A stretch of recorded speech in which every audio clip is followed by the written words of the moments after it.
Assalamualaikum warahmatullahi wabarakatuh. Pada hari ini kami sedang melaksanakan pembayaran bantuan tunai dari APBD tahun pemilu. Itu ditujukan kepada masyarakat Oku yang terdapat COVID-19.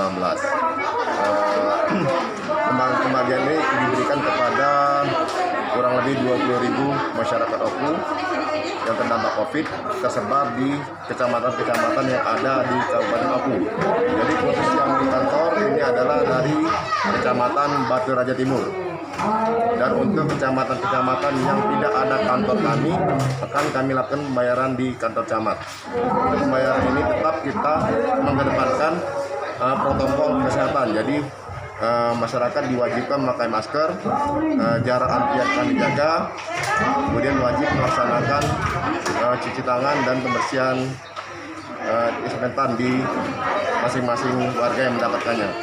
Demikian, saya rasa itu saja yang bisa. Kami Nyonya Samino dari Perumahan Batu Raja Permai. Kami keluarga besar mengucapkan ribuan terima kasih atas bantuan yang telah diberikan kepada kami. Semoga bantuan ini bermanfaat bagi kami keluarga besar. Dan tetap berlangsung.